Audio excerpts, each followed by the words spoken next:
एक केटाइन और एक एनाइन चाहिए, और वो केटाइन और एनाइन एक दूसरे के नज़दीक लाते हैं। नज़दीक लाने की वजह से केटाइन और एनाइन एक दूसरे को अट्रैक्टिव फोर्स के थ्रू बाइंड होती है, और उस वजह से हमारे पास एक मोल ऑफ आयनिक सॉलिड बनते हैं। और इसी आयनिक सॉलिड बनने के दौरान कुछ अमाउंट ऑफ एनर्जी रिलीज होती है, जिस अमाउंट ऑफ एनर्जी को हमने नाम दिया गया है लैटिस एनर्जी।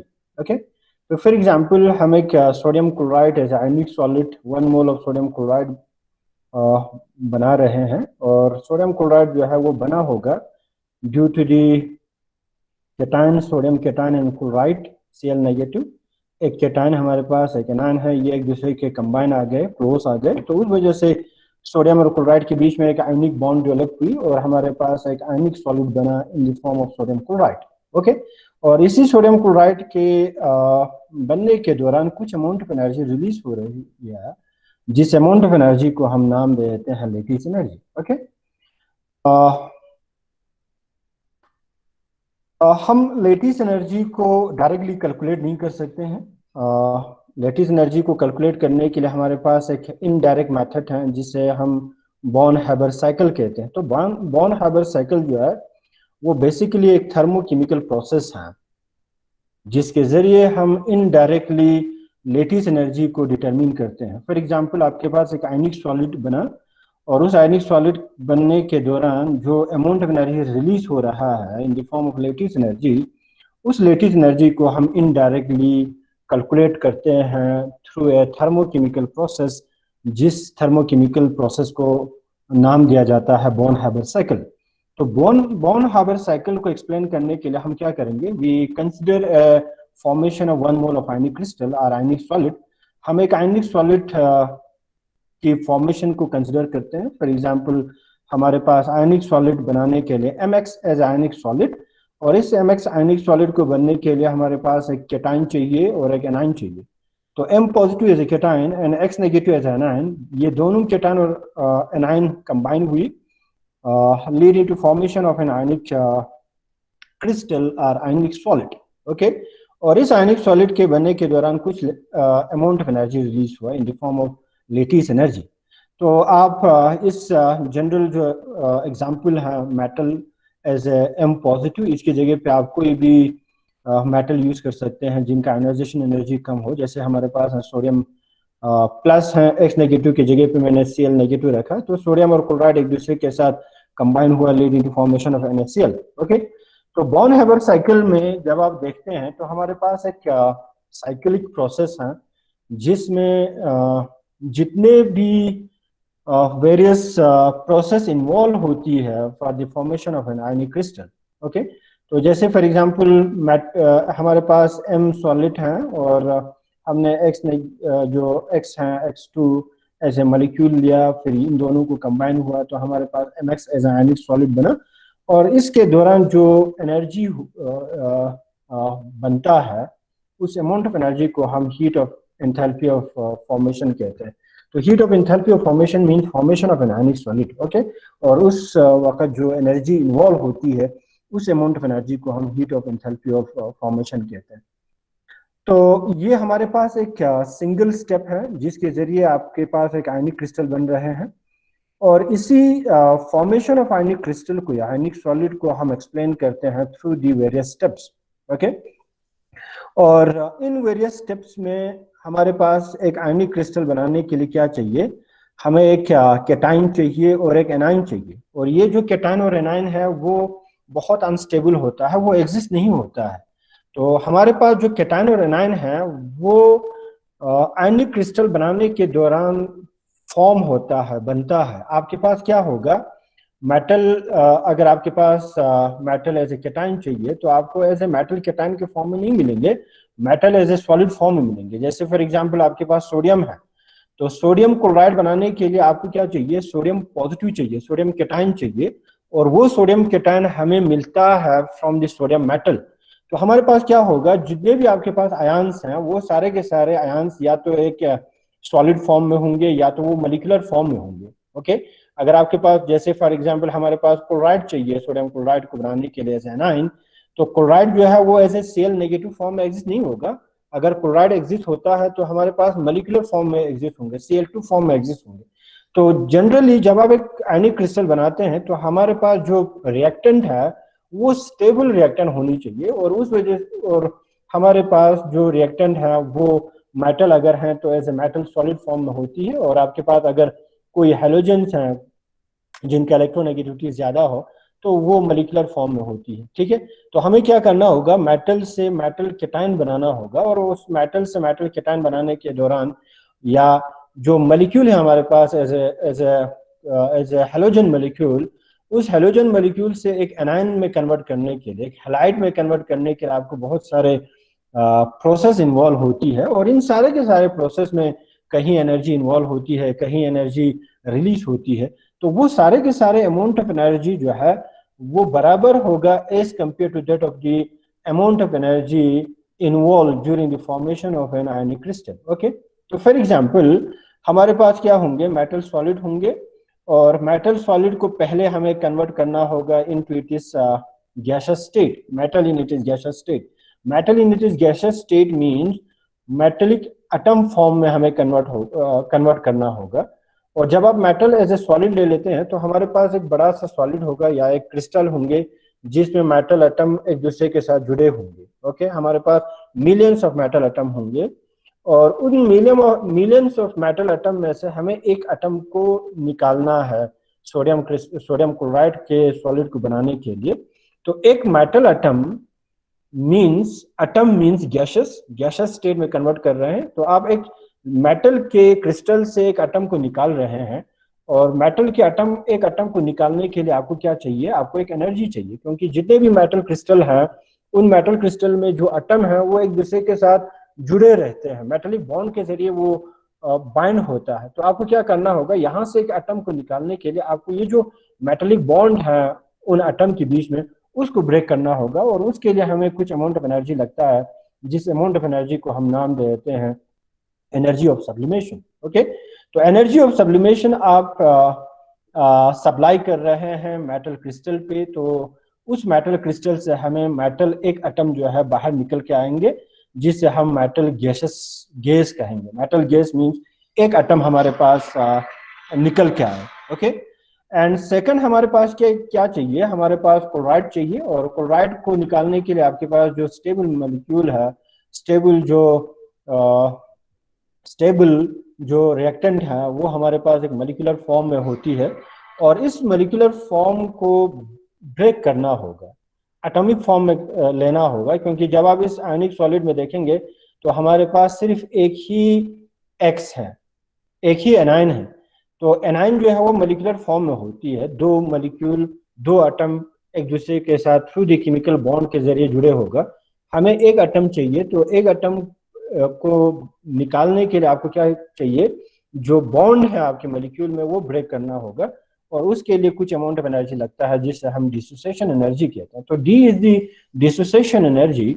जब आप डिसोसिएशन एनर्जी दे देते हैं तो आपके जो मॉलिक्यूल है वो ब्रेक होगा, resulting the formation of an atom, और इसी एटम को मैं रिप्रेजेंट कर रहा हूँ गैस। तो जब भी आप गैस यहाँ पे शो करेंगे इसका मतलब ये है कि आपके पास एक एटम आ गया। ठीक है, मेटल भी एक एटम में कन्वर्ट हुआ, और आपका जो एनाइन है, जो नेगेटिव चार्ज बनाते हैं, वो एटम भी एज ए गैसियस फॉर्म में आ गए। ओके, फिर इसके बाद हमें इन मेटल एटम से हमें केटायन में कन्वर्ट करना होगा, क्योंकि आयनिक कंपाउंड बनाने के लिए हमें एक केटायन चाहिए, एक एनाइन चाहिए, समझ रहे हैं। तो जब आप इस मेटल एटम को आयोनाइजेशन एनर्जी देते हैं, तो ionization energy means amount of energy required to knock out the valence electron.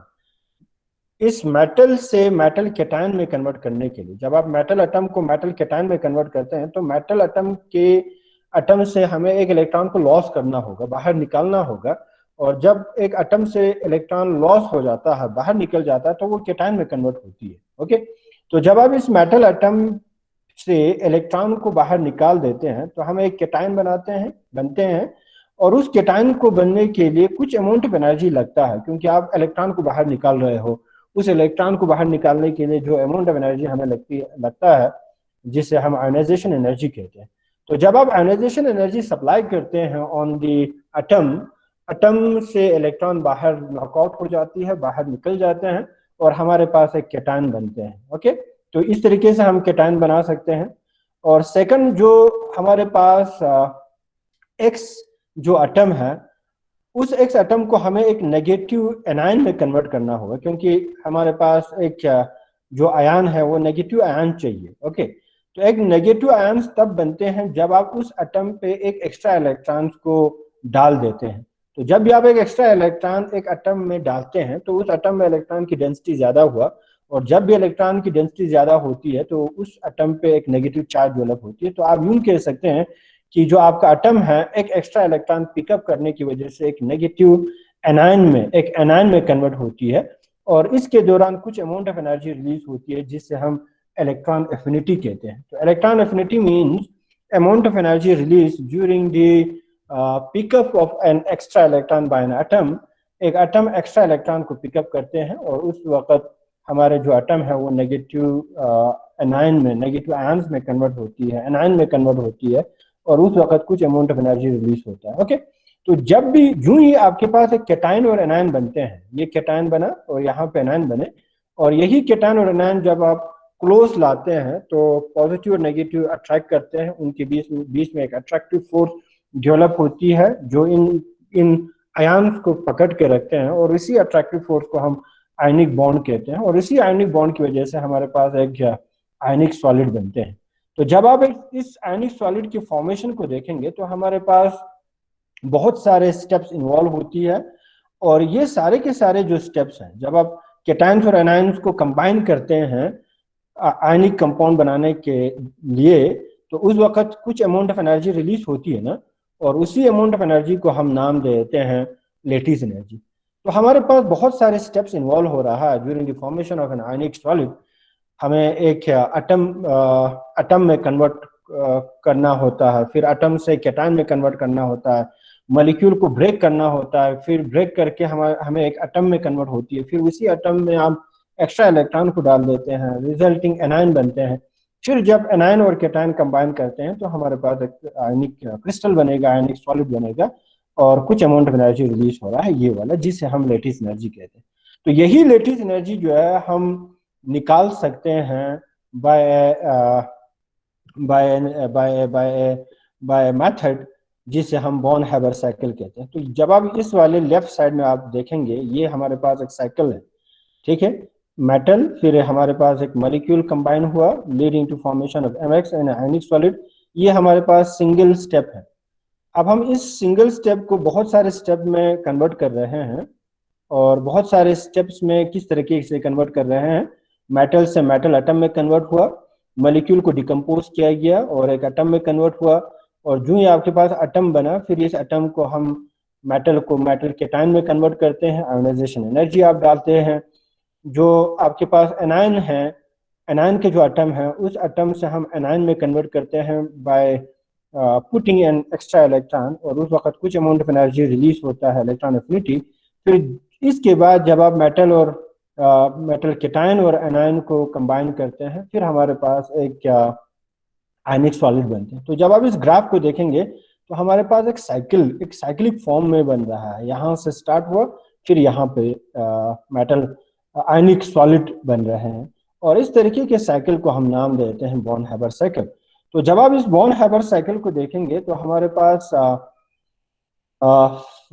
पास जो टोटल एनर्जी जो फॉर्मेशन है, delta H F is the enthalpy और energy of formation of an ionic solid, वो बराबर होगा एनर्जी ऑफ सब्लिमेशन कराने के लिए आपको जो एनर्जी चाहिए वो, प्लस आयोनाइजेशन एनर्जी आप प्लस कर रहे हैं, डिसोसिएशन एनर्जी आप प्लस कर रहे हैं, फिर उस पे जो इलेक्ट्रॉन एफिनिटी है वो प्लस कर रहे हैं, फिर इसके बाद हमारे पास केटायन और एनायन कंबाइन होके आयनिक सॉलिड बन रहे हैं।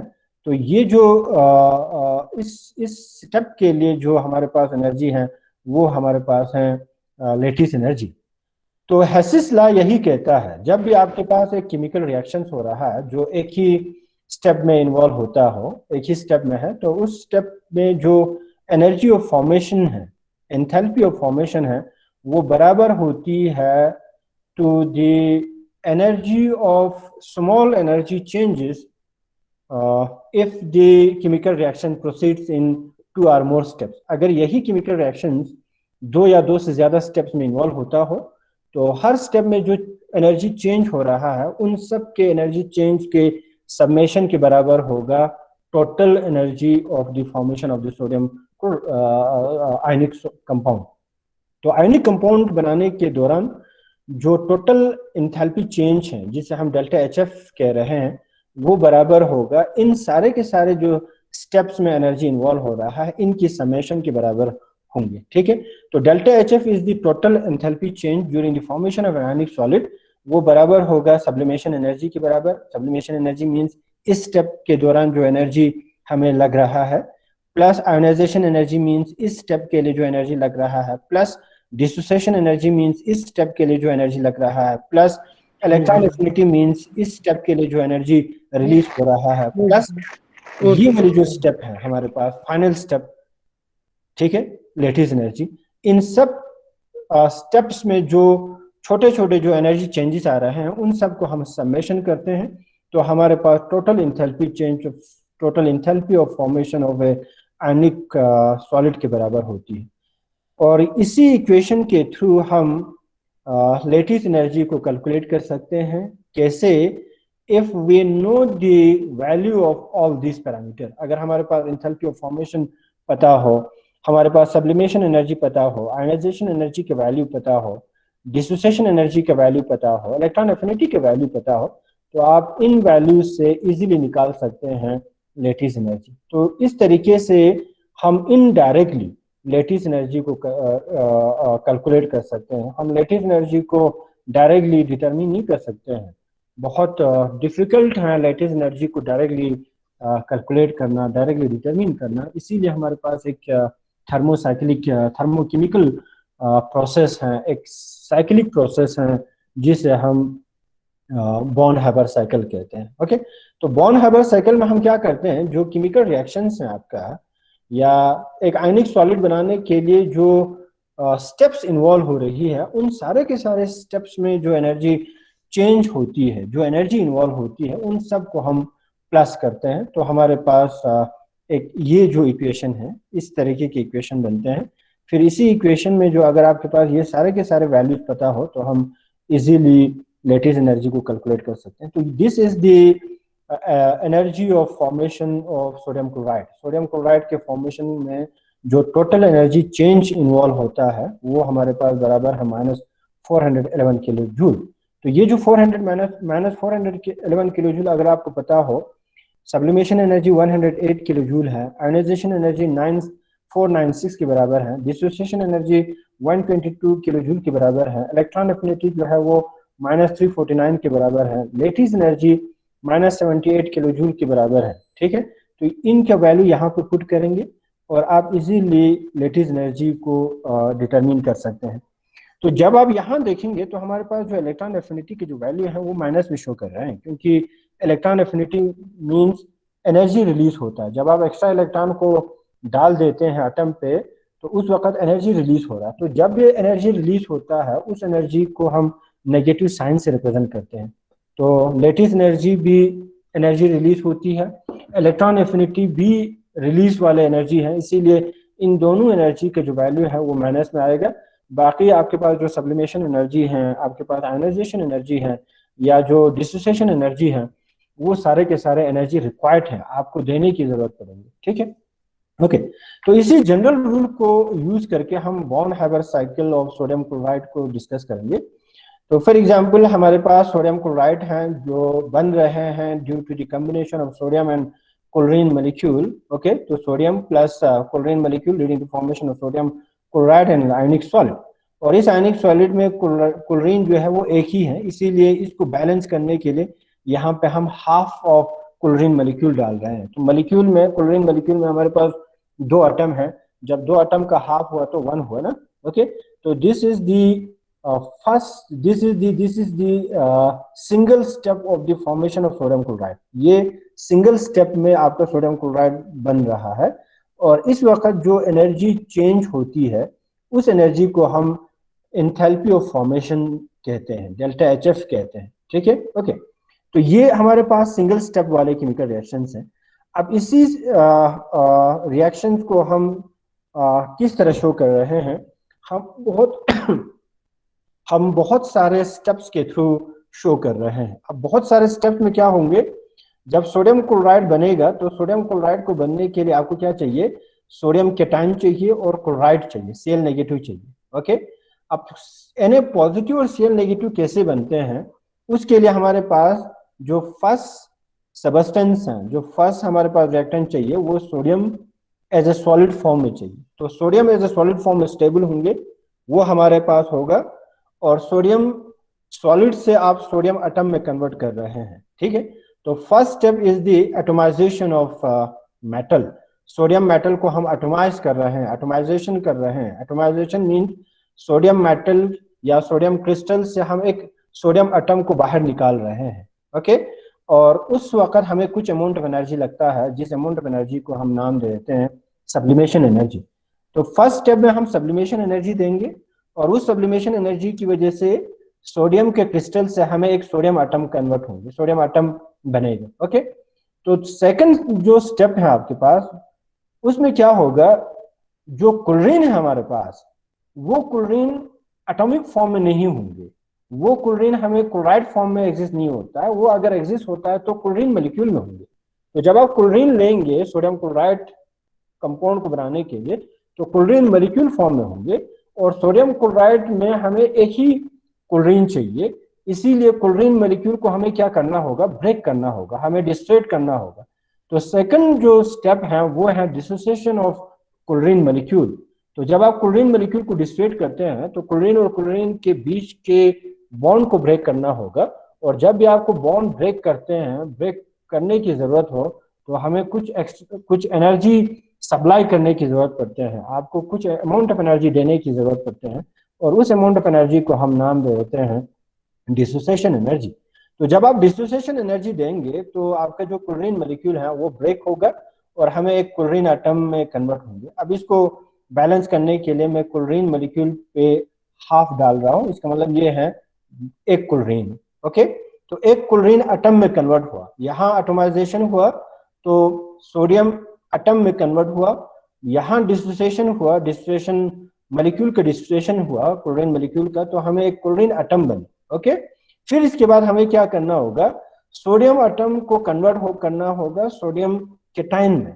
ओके, अब सोडियम एटम को सोडियम केटाइन में कन्वर्ट करने के लिए आपको क्या करना है, सोडियम एटम से एक सोडियम एटम से इलेक्ट्रॉन को बाहर निकालना होगा, सोडियम एटम से एक इलेक्ट्रॉन बाहर निकालना होगा, तभी एक एटम जो है केटाइन में कन्वर्ट होती है। और इसके लिए फिर से हमें एनर्जी लगता है, और उस एनर्जी को हम आयोनाइजेशन एनर्जी कहते हैं। तो थर्ड स्टेप जो है वो है आयोनाइजेशन ऑफ सोडियम एटम। जब आप सोडियम एटम को आयोनाइज करते हैं और उस वजह से हमें सोडियम केटाइन में कन्वर्ट होती है, ठीक है, आप आयोनाइजेशन एनर्जी दे रहे हैं। और जो फोर्थ स्टेप है हमारे पास वो है, जो यहाँ पे क्लोरीन एज ए एटम हमें बना है, उस क्लोरीन एटम को हमें कन्वर्ट करना होगा as a Cl negative form में, एनाइन में, ठीक है, क्योंकि आयनिक सॉलिड में हमारे पास एक केटाइन चाहिए, एक एनाइन चाहिए। तो केटाइन और एनाइन हम बना रहे हैं, और केटाइन और एनाइन बनाने के लिए हमारे पास जो क्लोरीन एटम यहाँ पे सेकंड स्टेप में हमें मिला है, उस क्लोरीन एटम में हम एक एक्स्ट्रा इलेक्ट्रॉन ऐड कर रहे हैं। और जब एटम में एक एक्स्ट्रा इलेक्ट्रॉन ऐड करता है तो उस एटम में इलेक्ट्रॉन की डेंसिटी ज्यादा होगा, तो हमारे पास नेगेटिव चार्ज डेवलप होंगे। तो क्लोरीन जो है एनायन में कन्वर्ट होगा, नेगेटिव चार्ज में कन्वर्ट होगा, क्लोरीन क्लोराइड में कन्वर्ट होगा, ठीक है। और इस कन्वर्जन के दौरान कुछ अमाउंट ऑफ एनर्जी रिलीज होती है, जिस अमाउंट ऑफ एनर्जी को हम नाम देते हैं इलेक्ट्रॉन एफिनिटी। ओके, फिर जब आपके पास sodium as a sodium cation बना, फिर chlorine as a chloride form में बना, फिर इसके बाद ये जो सोडियम पॉजिटिव और Cl नेगेटिव है वो एक दूसरे के साथ कंबाइन होता है, एक दूसरे के नजदीक लाते हैं, फिर उनके बीच में आयोनिक बॉन्ड बनते हैं, और उस वजह से आपके पास एक सोडियम क्लोराइड बनते हैं, NaCl बनते हैं। और इस दौरान कुछ अमाउंट ऑफ एनर्जी रिलीज होता है, जिस अमाउंट ऑफ एनर्जी को हम नाम देते हैं लेटिस एनर्जी।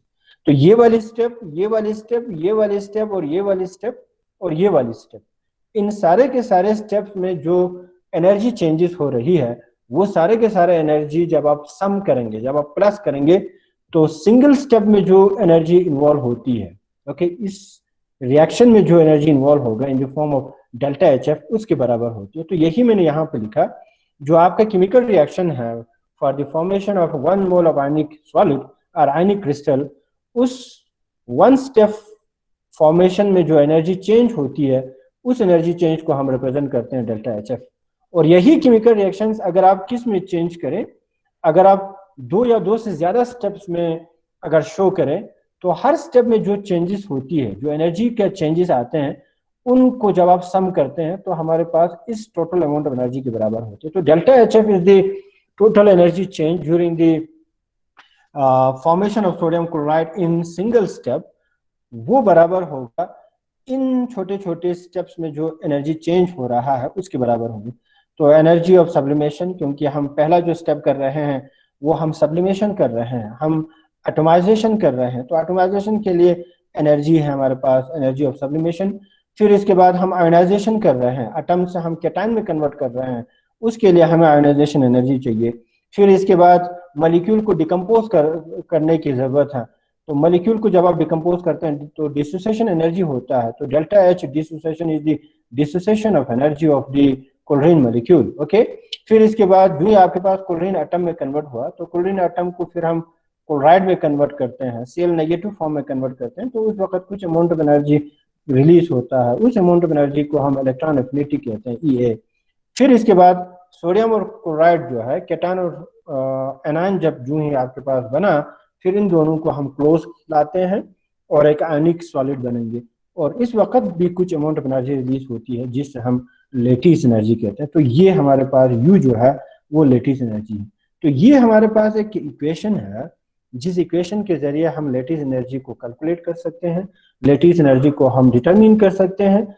अगर आपके पास इन सारे के सारे एनर्जीज के वैल्यूज पता हो, इलेक्ट्रॉन एफिनिटी का वैल्यूज पता हो, डिस्ट्रेशन वैल्यूज पता हो, आयनाइजेशन एनर्जी पता हो, सब्लिमेशन एनर्जी पता हो, total energy of enthalpy of formation, energy of formation पता हो, तो हम ये वैल्यू इस इक्वेशन में पुट करके U का जो वैल्यू है, लेटिस एनर्जी का जो वैल्यू है, वो हम डिटरमिन कर सकते हैं। ओके, सेकंड जो टॉपिक है हमारे पास, factors affecting structure of ionic solid. हमारे पास जो आयनिक सॉलिड है, उन आयनिक सॉलिड में जो कॉन्स्टिट्यूएंट पार्टिकल्स हैं वो हमारे पास आयन्स होती है, एक कैटायन होती है, एक एनायन होती है। ओके, और इस आयनिक सॉलिड के स्ट्रक्चर पे बहुत सारे पैरामीटर्स अफेक्ट करते हैं। One parameter is the arrangement of the opposite charged ions. ठीक है, जब आप आयनिक सॉलिड को देखेंगे तो आयनिक सॉलिड के क्रिस्टल में, लेटिस में आपके पास एक कैटायन होगा, एक एनायन होगा, एक कैटायन होगा, एक एनायन होगा, और पूरे एक जब आप एक लेटिस ले लेते हैं या एक क्रिस्टल ले लेते हैं तो हमारे पास जो आयन्स हैं वो मिलियंस में होंगे, cation anion, cation anion, cation anion. ठीक है, तो एक स्टेबल आयनिक सॉलिड के जो स्ट्रक्चर है वो डिपेंड करते हैं आपका जो कैटायन और एनायन है उस लेटिस में किस तरीके के अरेंजमेंट में है। और एक स्टेबल आयनिक सॉलिड तब बनेंगे जब आपका जो अपोजिट चार्ज आयन्स हैं वो एक दूसरे के सराउंडिंग में हो। मींस आपके कैटायन के सराउंडिंग में एनायंस आनी चाहिए, तभी आपके कैटायंस और एनायंस के बीच में अट्रैक्टिव फोर्स होंगे। अगर आप एनायन और एनायन या कैटायन और कैटायन को एक दूसरे के नजदीक लाते हैं तो वहां रिपल्शन होगा, और उस रिपल्शन की वजह से आयनिक सॉलिड जो है वो अनस्टेबल होगा। तो एक स्टेबल आयनिक सॉलिड बनने के लिए आपके पास क्या चाहिए, जितने भी हमारे पास जो आयन्स हैं, कैटायन और एनायंस हैं, वो एक दूसरे के सराउंडिंग में आनी चाहिए, और इसी अरेंजमेंट पे आपका जो आयनिक सॉलिड की स्टेबिलिटी है वो डिपेंड करते हैं। आयनिक सॉलिड की जो स्ट्रक्चर है इसी अरेंजमेंट पे डिपेंड करते हैं। ठीक है, तो एक चार्ज न्यूट्रलिटी को मेंटेन करने के लिए आपके जो आयनिक सॉलिड में आपका आयन जो है वो इस तरीके से अरेंज होनी चाहिए कि एक आयन्स के सराउंडिंग में, एक आयन्स के विसिनिटी में आपका अपोजिट आयन्स अरेंज हो। फॉर एग्जांपल, ये हमारे पास एक आयनिक क्रिस्टल का एक लेटिस है जिसमें हमारे पास कैटायन है, एनायन है।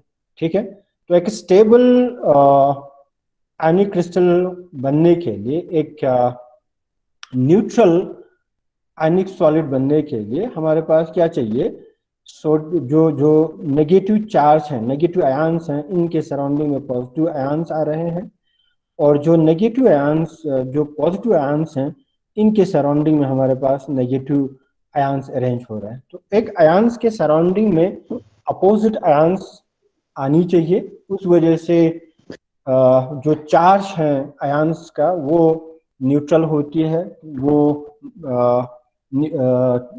चार्ज न्यूट्रलिटी होती है, और उस वजह से जो आयनिक सॉलिड बनेंगे वो एक स्टेबल आयनिक सॉलिड बनेंगे। ठीक है, तो the number of ions in the vicinity of an opposite charge is known as the coordination number। जब आप यहाँ देखेंगे आयनिक क्रिस्टल्स में, तो आयनिक क्रिस्टल्स में जो एक आयंस है, उस आयंस के सराउंडिंग अपोजिट आयंस आ रहे हैं। तो एक आयंस के सराउंडिंग में कितनी नंबर ऑफ अपोजिट आयंस आते हैं, उस नंबर को हम नाम देते हैं कोऑर्डिनेशन नंबर। फॉर एग्जांपल जब आप यहाँ देखेंगे, तो फॉर एग्जांपल ये है हमारे पास एक नेगेटिवली चार्ज आयंस, और इस नेगेटिव चार्ज आयंस के सराउंडिंग में ये केटायन एक आ गया, ये दूसरा केटायन आ गया, ये तीसरा केटायन आ गया, ये चौथा केटायन आ गया। तो एक नेगेटिव आयंस के सराउंडिंग में 4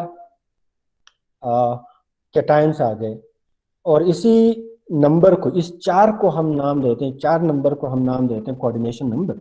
और कोऑर्डिनेशन नंबर जो है बहुत इंपॉर्टेंट है to determine the geometry of the ionic solid. एक आयनिक सॉलिड के जो ज्योमेट्री है उसको एक्सप्लेन करने के लिए कोऑर्डिनेशन नंबर बहुत इंपॉर्टेंट है। ठीक है, सेम उसी तरह अगर आप एक केटायन ले लेते हैं, फॉर एग्जांपल ये हमारे पास एक केटायन है, और इस केटायन के सराउंडिंग में हमारे पास क्या आएंगे, एनायन आएंगे। तो अगर आपके पास, जब आप यहाँ देखेंगे तो हमारे पास एक एनायन यहाँ पे है, दूसरा एनायन, तीसरा एनायन और चौथा एनायन, 4 एनायन आ रहे हैं। तो इस नंबर ऑफ अपोजिट आयंस को हम नाम देते हैं कोऑर्डिनेशन नंबर। ओके, तो coordination number means number of an ions in the vicinity of an opposite charge. एक अपोजिट चार्ज के सराउंडिंग में कितनी नंबर ऑफ आयंस आ रहे हैं, उस नंबर को हम नाम देते हैं कोऑर्डिनेशन नंबर।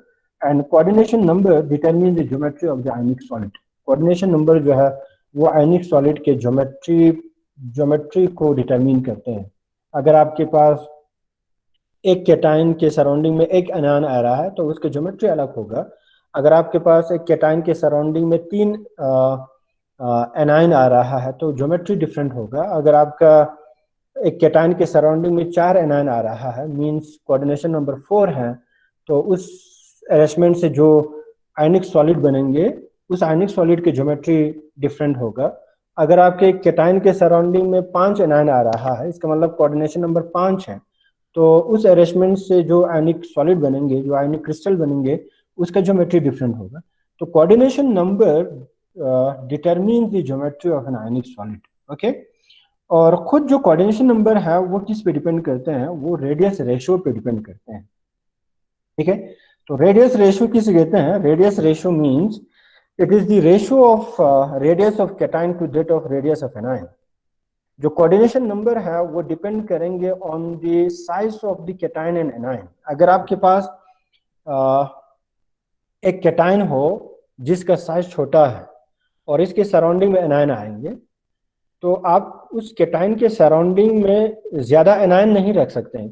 फॉर एग्जांपल यहाँ पे एक एनायन आ गया, यहाँ पे एक एनायन आ गया।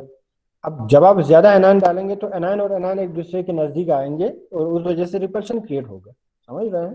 ठीक है, तो एक आयंस के सराउंडिंग में कितनी अपोजिट आयंस आ रहा है वो डिपेंड करते हैं आपके आयंस के साइज पे। आपके आयंस का साइज कितना है? फॉर एग्जांपल आपके केटायन का साइज बड़ा है तो बड़े के सराउंडिंग में अपोजिट आयंस बहुत आ सकते हैं। ओके, या अगर आपके पास एनायन है जो बड़ा है, तो फॉर एग्जांपल ये केटायन है, ठीक है, इसके सराउंडिंग में एनायन आ रहा है, तो एनायन का साइज अगर बहुत बड़ा है तो ज्यादा एनायन नहीं आ सकते हैं, 3-4 एनायन ही आएगा। ओके, उस वजह से कोऑर्डिनेशन नंबर डिफरेंट होंगे और उस वजह से ज्योमेट्री डिफरेंट होगा। तो जो ज्योमेट्री है या जो कोऑर्डिनेशन नंबर जो है वो इन केटायन और एनायन के साइज पे डिपेंड करते हैं, और केटायन के रेडियस और एनायन के रेडियस के रेशियो को हम नाम देते हैं रेडियस रेशियो। तो R is the radius ratio, which is equal to that of the ratio of radius of cation divide by radius of anion. Radius से हम केटाइन के साइज को डिटरमिन करते हैं। Radius of cation mean size of the cation. अगर आपका size बड़ा हो तो रेडियस भी बड़ा होंगे डेफिनेटली। अगर आपका साइज छोटा है आयंस का तो रेडियस भी क्या होंगे, कम होंगे। तो रेडियस जो है वो आपको साइज के बारे में बता देते हैं। तो आर केटाइन का जो रेडियस को जब आप डिवाइड करते हैं एनायन के रेडियस से, तो जो वैल्यू हमें मिल जाता है उस वैल्यू को हम नाम देते हैं रेडियस रेशियो। और इसी रेडियस रेशियो पे डिपेंड करते हैं आपका कोऑर्डिनेशन नंबर। तो रेडियस रेशियो पे कोऑर्डिनेशन नंबर कैसे डिटरमिन करते हैं? एक सेकंड, कोऑर्डिनेशन नंबर से हम आयनिक सॉलिड की ज्योमेट्री को कैसे डिटरमिन कर सकते हैं, उसके लिए हमारे पास फॉर एग्जांपल ये है। जब आप यहाँ देखेंगे तो ये जो बीच में जो छोटा है वो केटाइन है। जनरली हमारे पास केटाइन जो है वो स्मॉलर साइज के होती है और एनाइन जो है वो बड़े साइज के होती है। इसीलिए जो केटाइन में यहाँ पे शो कर रहा हूँ वो बहुत छोटा शो कर रहा हूँ और एनाइन को मैं बड़े साइज से शो कर रहा हूँ। एनाइन का रेडियस जो है वो ज्यादा होता है। ओके, तो जब आप यहाँ देखेंगे, इस अरेंजमेंट में देखेंगे तो हमारे पास एक केटाइन के सराउंडिंग में 2 एनाइन है, ठीक है। और इसका मतलब ये है इस वाले आयनिक सॉलिड के जो कोऑर्डिनेशन नंबर है वो 2 है, क्योंकि एक आयंस के सराउंडिंग में अपोजिट आयंस 2 ही आ रहा है। एक केटाइन के सराउंडिंग में 2 एनाइन आ रहा है या एक एनाइन के सराउंडिंग में 2 केटाइन आ रहा है। तो इसी नंबर को हम नाम दे देते हैं कोऑर्डिनेशन नंबर, ठीक है। तो इस वाले अरेंजमेंट में कोऑर्डिनेशन नंबर 2 है, क्योंकि एक आयंस के सराउंडिंग में अपोजिट आयंस 2 ही आ रहे हैं।